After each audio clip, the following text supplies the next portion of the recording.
Piplovi moji zdirani, dobrodošli u prvi video serijala Pogled u Italiju. Ovo će biti serijal od 2 epizode od 2 talijanskih gradova. Na današnjem repertuaru je, pa možemo reći, grad sa najbogatijom povijesti i kulturom. A to je Venecija.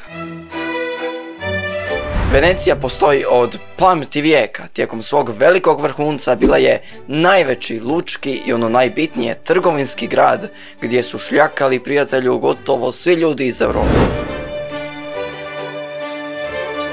Imali su velike pretencije da još više prošire tu svoju trgovinu, pa su organizirali, znaš, neke male bitkice, čisto onako da malo se prošire po Jadranu. Mleci su izgradili sve živo i neživo, gotovo svaki grad, posebno u Istri, bio je neko vrijeme pod Mlecima. Tako, na primjer, u mome, Poreču, imamo petrokutnu kulu, koja je služila kao značajan strateški položaj tog doba. A onda dolazi Napoleon i...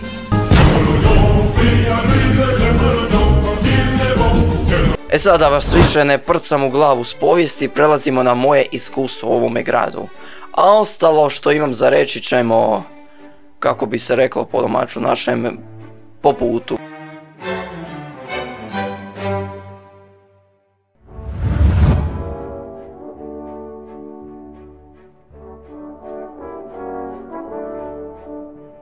Ovdje imate za vas koji dođete parking gdje piše samo za pretplatnike, što znači da se morate subati na kanal ovih koji su ga dizajnirali valjda. Ili na moj, mislim da je bolja opcija.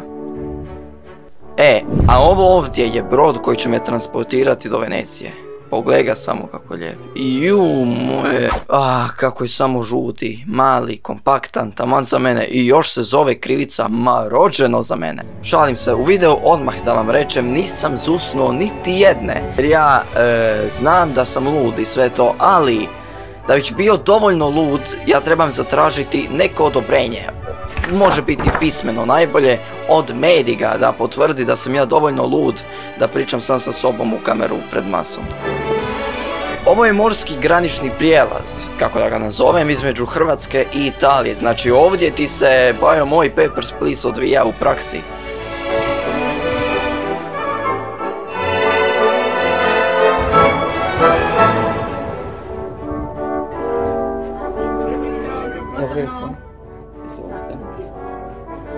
Hvala, doviđenja. Doviđenja.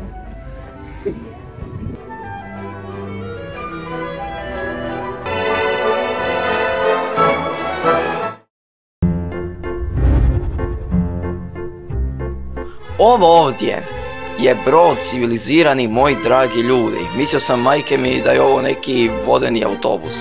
Šalim se, ovo je katamaran Anđela, a ovo na televizoru je naša destinacija. A ovdje vidite Miei Amici plan broda, znači sve što spada u jedan brod.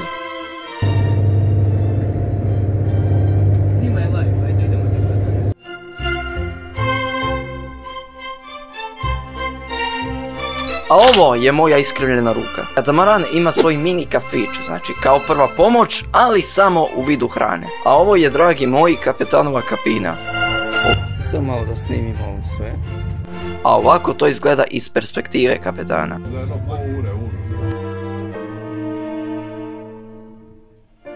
I stigli smo mi u Italiju, jer Telemach me obavijestio. Znači da nije bilo njih, ja sad ne bi znao di se nalazim uopće. Ove cure desno se raskidaju za krenu.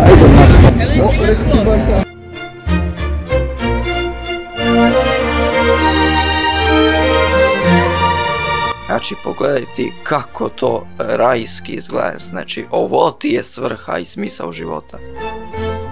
Viđaj ti to na samom ulazu u Venecijansku lagunu.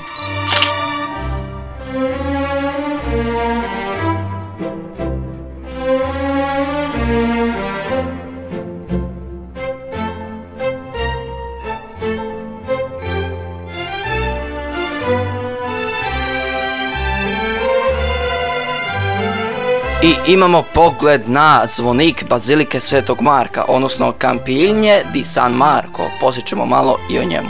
I sada dolazi vrhunac svega! Ročimo na tlo bivše Mletačke republike. Evo ga. Kročili smo na venecijansko dno. Hvala Bogu, riješio sam ga sad. Hvala Bogu, neću si obje noge osići, nego ovo propustiti. Vidim da ovi carinici isto imaju sve krve.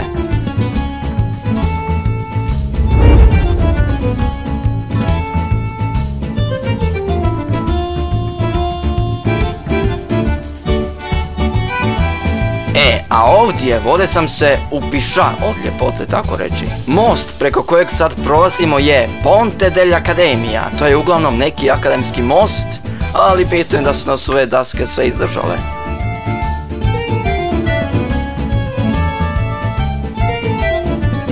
Stali smo kod kipa nekog baje, a taj baja se zove Niccolo Tomaesso, koji je bio talijanski Ljudevit Gaj. Pa dojdi ki ti brani.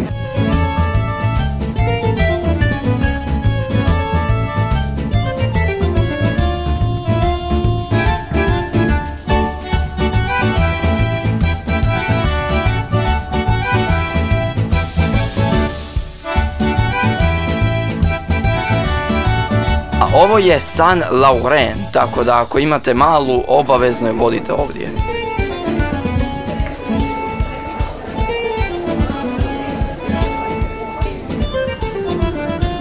I tako dođo smo do glavne atrakcije, Piazza San Marco, odnosno Trg Svetog Marka. Mislite most uzdisaja? Ovaj zvonik kojeg sad vidite jednom se urušio, to se dogodilo 1902. Skroz do temelja se urušio, tako da mislim da su generacije koje su ga gradile psovale jedan drugome majku, ali dobro, to je sad druga priča. Hvala Bogu. Pozdrav za SŠMZ i ovdje nam je odlično, ali evo visiće sam u vodu. Ćao! A ono čime sam zaista oduševljen je kafe bar Florian.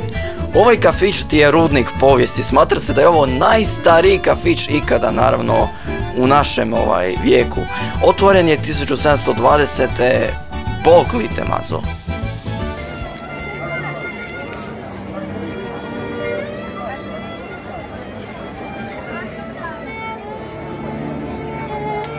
A ovako to izgleda iznutra, ko da sam umro, rodio se i opet umro i stigao u neki raj raskoši. Ukoliko nikad nisi bio u Veneciji i ne znaš di ti ovo, ne brini, imam rješenje, znaš da volim pomoći ljudima, da sam počasni član onog Crvenog križa. Znači, ovo su ti koordinate, gle, to su ti koordinate. E sad ti lipo moraš ući u Google karte, logično, i utipkaš ovo, sad ako nemaš pristup internetu, možeš nabaviti neki teleporter ili automobil, a ako ni to nimaš, onda ne trebaš ni pita, ajde maš tamo. Joj, vidi to sašto i to, juh!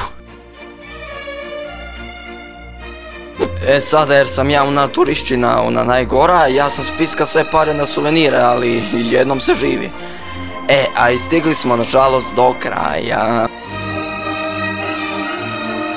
Dosta stvari sam vidio i preporučujem i dao sam besplatne reklame, si novac, smo ludi.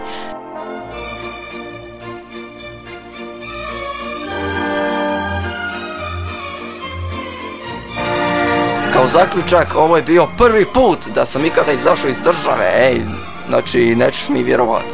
I osjećaj je bio stvarno predivan, a iduću destinaciju vam neću otkriti, ali je dosta bliže nego Venecija. I stigli smo mi u krasnu našu. Tako da! Pozdravite vi meni doma, ono najbitnije, kod kuće, kako se kaže. Nemojte čas zamiriti, isto jako bitno, i živja pust, tako je. Arrivederci ragazzi!